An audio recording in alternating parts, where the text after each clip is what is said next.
बिस्मिल्लाहिर्रहमानिर्रहीम। अस्सलाम वालेकुम दोस्तों, इस ऑडियो लॉग में मैं उस खत को ट्रांसलेट करके बताऊंगा जो कि अरशद शरीफ शहीद की वालदा ने चीफ जस्टिस ऑफ पाकिस्तान को लिखा है। मैं देख रहा हूं कि मैंने खत पोस्ट वगैरह कर लिया है, लेकिन कुछ लोगों को पढ़ने में तकलीफ होती है, कुछ लोगों को इंग्लिश वगैरह आराम से समझ में नहीं आती, इसीलिए मैं उस पूरे के पूरे खत का उर्दू में तर्जमा करके बता रहा हूँ इस ऑडियो लॉग के अंदर। वजह सिर्फ ये है कि मैं उस माँ के जज्बात दिखाना चाहता हूँ और उनका एक व्यू पॉइंट दिखाना चाहता हूँ पाकिस्तानी अवाम को कि ये किस तरह से सारी की सारी चीजें हुई हैं, कैसे अरशद शरीफ के पीछे किया गया है। मैं वो रिपोर्ट भी बताऊंगा जो कि FFT रिपोर्ट आई है FIA की तरफ से, वो भी बताऊंगा। लेकिन पहले मैं ये खत बता दूं कि जो कि अरशद शरीफ की वालदा ने सुप्रीम कोर्ट के अंदर जमा करवाया है। ओरिजिनली ये खत इंग्लिश में है, मैं इसकी उर्दू तर्जमा करके बता रहा हूँ। अब सबसे पहले 3 पेजेस के ऊपर ये खत है। अब सबसे पहला जो पेज है उसके ऊपर लिखा हुआ है रिफत आरा अलवी, जो कि मदर है अरशद शरीफ शहीद की। तारीख है 6 दिसंबर 2022। अब इनका एक एड्रेस वगैरह दिया हुआ है, वो पढ़ना ज्यादा जरूरी नहीं है। सुप्रीम कोर्ट के चीफ जस्टिस के तरफ मुंतखब करके खत लिखा है उन्होंने कि एप्लीकेशन दी है उन्होंने FIR रजिस्टर करवाने के हवाले से उनके बेटे का जो कत्ल हुआ है जिसका नाम है अरशद शरीफ शहीद, जो कि एक इंटरनेशनल इन्वेस्टिगेटिव जर्नलिस्ट है। ये होता है आपका सब्जेक्ट। अब मतन के ऊपर आते हैं, खत का मतन क्या है। 6 दिसंबर को सुप्रीम कोर्ट ने ऑर्डर पास किया कि शहीद अरशद शरीफ का FIR दर्ज करवाया जाए पाकिस्तान के अंदर। तो मैं इस हवाले से कुछ नाम वगैरह बताना चाहती हूँ सुप्रीम कोर्ट को कि किस किस से शहीद अरशद शरीफ को खतरा था। उसके बाद उन्होंने डिटेल से तमाम तर चीजें बताई है, पूरी की पूरी एक स्टोरी बताई है। हर किसी को ये पढ़ना चाहिए, लेकिन जो लोग अंग्रेजी नहीं पढ़ सकते मैं उनके लिए उर्दू तर्जुमा कर रहा हूँ इस खत का। अप्रैल 2022 में जब नो कॉन्फिडेंस मोशन पेश हुआ इमरान खान के खिलाफ असेंबली के अंदर, उसके बाद मेरे बेटे अरशद शरीफ ने एक स्टैंड ले लिया पाकिस्तान आर्मी के हवाले से कि पाकिस्तान आर्मी सियासत के अंदर मुदाखलत कर रही है और पॉलिटिकल इंजीनियरिंग कर रही है। इससे पहले अरशद शरीफ पाकिस्तान आर्मी के साथ अच्छे टर्म्स के ऊपर था, मतलब पाकिस्तान आर्मी की मदद करता रहा। 15 साल से पाकिस्तान आर्मी को कवर करता रहा जब पाकिस्तान आर्मी को दहशतगर्दों के खिलाफ ऑपरेशन कर रही थी और कोई भी मीडिया का विंग वगैरह सपोर्ट नहीं कर रहा था, उनको दहशतगर्दों से खतरा होता था तो अरशद शरीफ इनके साथ फिजिकली जाता था, पूरी के पूरी बैटल फील्ड्स वगैरह कवर करता था। पर जैसे ही अरशद शरीफ ने इन्वेस्टिगेटिव जर्नलिज्म शुरू किया, सिविलियन मैटर्स के अंदर पाकिस्तान आर्मी की इन्वॉल्वमेंट को ट्रैक करना शुरू किया, उनके खिलाफ स्टोरीज करना शुरू की और मिलिट्री की इन्वॉल्वमेंट और पॉलिटिकल इंजीनियरिंग के सबूत मिलना अरशद शरीफ को शुरू हुए, तो अरशद शरीफ ने इन लोगों की तरफ जो कि चंद इंडिविजुअल है पाकिस्तान आर्मी के अंदर, उनकी तरफ पॉइंट आउट करना शुरू कर दिया अपने प्रोग्राम्स के अंदर, अपने ट्वीट्स के अंदर। ये अप्रैल के बाद की बात हो रही है। अरशद शरीफ ने सबूत जमा करना शुरू कर दिए और क्वेश्चन पूछना शुरू कर दिए पावरफुल मिलिट्री सर्कल से, जिसमें सबसे पहले आता है कमर जावेद बाजवा जो कि आर्मी चीफ था, उसके बाद DG director general ISI lieutenant general Nadeem Anjum से। उसके बाद जो सबसे ज्यादा फेमस प्रोग्राम हुआ अरशद शरीफ का वो कौन था प्रोग्राम, जो कि उन्होंने 31 मई 2022 को ARY चैनल के ऊपर किया। इसी प्रोग्राम के बाद अरशद शरीफ को थ्रेट्स मिलना शुरू हो गए, बहुत ज्यादा थ्रेट मिले। सबसे पहले ब्रिगेडियर मोहम्मद शफीक मलिक से जो कि ISPR के अंदर है, जिसको अरशद शरीफ ने बहुत बार मेंशन किया हुआ था अपने ट्वीट्स के अंदर एज अ गंजा शैतान। अब वो गंजा शैतान सिर्फ ब्रिगेडियर शफीक को कह रहे थे क्योंकि वो बहुत ज्यादा टकले हैं। उसके बाद उनको ब्रिगेडियर फहीम से जो कि ISI का कमांडर है इस्लामाबाद के अंदर, उनसे वो सारे के सारे मैसेजेस मिलना शुरू हो गए और थ्रेट्स मिलना शुरू हो गए। और ब्रिगेडियर फहीम ने ISI के हेडक्वार्टर में अरशद शरीफ को बुलाया और वहां पर मेजर जनरल फैसल नासिर का मैसेज कन्वे किया अरशद शरीफ को इस्लामाबाद के अंदर। ब्रिगेडियर फहीम अरशद को कहता था कि मैं जो कुछ भी कर रहा हूँ मेजर जनरल फैसल नासिर के कहने के ऊपर कर रहा हूँ, लेकिन जब अरशद फिर भी इन तमाम तर धमकियों के बावजूद नहीं दबा और वो अपना प्रोग्राम ओपिनियन ARY के ऊपर करता रहा, फिर ब्रिगेडियर फहीम ने कर्नल रिजवान के थ्रू, कर्नल नोमान के थ्रू जो कि ISI के कर्नल है, उनके थ्रू उनको पैगाम पहुंचाना शुरू कर दिया। मतलब अरशद शरीफ को कर्नल रिजवान ने और कर्नल नोमान ने भी पैगाम देना शुरू कर दिया। दोनों का ताल्लुक ISI से है। बात यहाँ तक पहुंच गई कि कर्नल नोमान आखिरी मुलाकात करने अरशद शरीफ के साथ हमारे घर चले आए, मतलब अरशद शरीफ के घर चला गया था कर्नल नोमान, और वहां पर अरशद शरीफ को कहा कि मैं जो कुछ तुम्हें कह रहा हूँ वो टॉप से आया है, यानी जनरल कमर जावेद बाजवा से आया है, और जो कुछ तुम मुझे कहोगे वो भी टॉप तक जाएगा, यानी जनरल कमर जावेद बाजवा तक जाएगा। और उसने कहा कि तुम अगर ये सब कुछ करना बंद नहीं करोगे तो इसके बड़े संगीन नतायज होंगे और तुम्हें ये अपना ओपिनियन नैरेटिव वगैरह बंद करना पड़ेगा, वरना तुम्हें हम फिक्स कर देंगे। मतलब इस तरह की कर्नल नोमान ने धमकियां दी अरशद शरीफ को। अरशद ने फिर भी इन धमकियों को किसी खातर में ना लाया और वो अपने प्रोग्राम वगैरह करता रहा। अलबत्ता ये सारी की सारी धमकियां सीरियस हो गई और बहुत ज्यादा FIRs वगैरह अरशद शरीफ के ऊपर काटी गई अलग अलग शहरों के अंदर, और छोटे बड़े लोगों ने अरशद शरीफ के ऊपर FIR कटवाना शुरू कर दी। ये वो पॉइंट था जहां पर हमें खतरा महसूस हुआ। अरशद फिर भी खामोश नहीं रहा और अरशद ने उन तमाम तर लोगों के नाम लेना शुरू कर दिए जो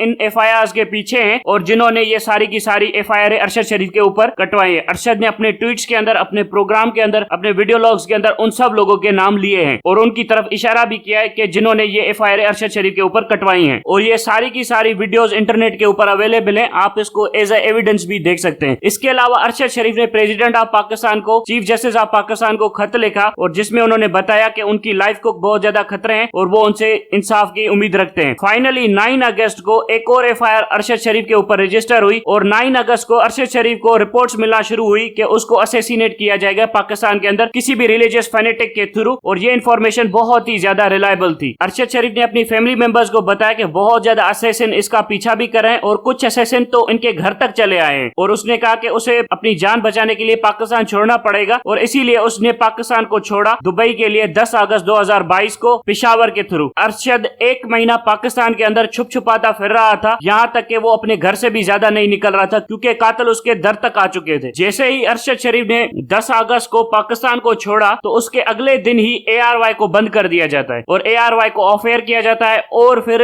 ARY को तब तक नहीं खोला जाता जब तक 31 अगस्त को अरशद शरीफ को ARY से निकाल नहीं दिया जाता, तब जाकर ARY को ऑन एयर किया जाता है। अरशद शरीफ ये तमाम तर चीजें मुझे यानी अपनी फैमिली को, अपनी वालदा को, सबको बताता आ रहा था दुबई जाने से पहले। 10 अगस्त को दुबई जाने से पहले ये तमाम तर चीजें उसने अपनी वालदा को, अपने घर वालों को बता दिया था। उसमें उसने ये भी कहा था कि अगर मुझे कुछ हो जाए तो ये लोग होंगे जो इसके जिम्मेदार होंगे। उसमें सबसे पहला नाम जनरल कमर जावेद बाजवा का था, दूसरा नाम लेफ्टिनेंट जनरल नदीम अंजुम का था, तीसरा नाम मेजर जनरल फैसल नसीर का था, चौथा नाम ब्रिगेडियर मोहम्मद शफक मलिक का था, छठा नाम ब्रिगेडियर फहीम रजा का था, सातवां नाम कर्नल रिजवान का था, आठवां नाम कर्नल नोमान का था। ये सब के सब ISI के अंदर से हैं। दुबई पहुंचने के बाद अरशद शरीफ होटल के अंदर ठहरा था दुबई के अंदर कुछ दिनों के लिए, लेकिन वहां पर भी UAE के ऑफिशियल्स आ गए और उन्होंने कहा अरशद शरीफ को कि आपको 48 आवर्स के अंदर UAE छोड़ना पड़ेगा, हम पर प्रेशर है कि हम आपको पाकिस्तान डिपोर्ट करें, लेकिन हम जानते हैं कि आप जर्नलिस्ट हैं, आपके हालात को भी हम समझते हैं, इसीलिए हम आपको कहते हैं कि आप किसी और मुल्क चले जाइए लेकिन दुबई छोड़ दीजिए और हम आपको पाकिस्तान को डिपोर्ट नहीं कर रहे, लेकिन आप किसी और मुल्क चले जाइए विद इन 48 आवर्स। ये वही टाइम पीरियड है जब general Qamar Javed Bajwa Dubai visit करने गए थे और यहाँ पर यह भी याद रखें कि जनरल कमर जावेद बाजवा की बहुत ज्यादा प्रॉपर्टीज दुबई के अंदर है, उसकी फैमिली की प्रॉपर्टीज भी दुबई के अंदर है और जनरल कमर जावेद बाजवा के दुबई के शेखों के साथ अच्छे ताल्लुकात है क्योंकि वहां पर जनरल कमर जावेद बाजवा पैसे इन्वेस्ट कर रहा था। जिसके बाद अरशद शरीफ ने जल्दी जल्दी में दुबई छोड़ने की तैयारी कर ली। अरशद शरीफ के पास किसी और मुल्क का वीजा वगैरह नहीं था, सो वो जल्दी जल्दी में कीनिया की तरफ चला गया और वहां पर रहने लगा वकार अहमद के साथ, जो कि ARY के CEO सलमान इकबाल ने अरेंज किया था तारिक वसी के थ्रू। तारिक वसी एक और शख्स है जिसके थ्रू ये वकार अहमद अरेंज किया गया था। कीनिया के अंदर अरशद शरीफ 2 महीने रहा और 2 महीने रहने के दौरान वो बहुत ज्यादा वीडियो लॉग्स, ट्वीट्स वगैरह करता रहा और पाकिस्तान मिलिट्री की इन्वॉल्वमेंट, पाकिस्तान की पॉलिटिक्स के अंदर के ऊपर निशानियां उठाता रहा, क्वेश्चन उठाता रहा। सो वहां से भी वो अपनी जर्नलिज्म कंटिन्यू किए हुए था कीनिया के अंदर से भी। कीनिया के अंदर ही 23 अक्टूबर 2022 को अरशद शरीफ का टारगेटेड मर्डर किया जाता है और पाकिस्तान के अंदर 24 अक्टूबर को रात के 2 बजे के करीब हमें ये खबर मिलती है कि अरशद शरीफ को कीनियन पुलिस ने शूट आउट कर दिया है। वो ट्रेवल कर रहे थे खुर्रम अहमद के साथ जो कि वकार अहमद का भाई था। कीनियन पुलिस ने इनिशियली कहा कि ये एक मिस्टेकन आइडेंटिटी का केस है, पर जैसे चीजें खुलती गई और FFT की रिपोर्ट ने भी कंफर्म कर दिया कि ये एक प्लेन टारगेटेड असैसिनेशन है, ना कि एक मिस्टेकन आइडेंटिटी का केस। FFT की रिपोर्ट के मुताबिक ये FFT वो रिपोर्ट है जो आपकी FIA वालों ने फाइनलाइज की है अरशद शरीफ शहीद के मर्डर के हवाले से। उन्होंने बताया है कि 16 FIRs में से सिर्फ 2 पिटिशनर FFT की इन्वेस्टिगेशन टीम के सामने आए थे। उनमें से एक था मेमन गोट का, जो कि रजिस्टर की थी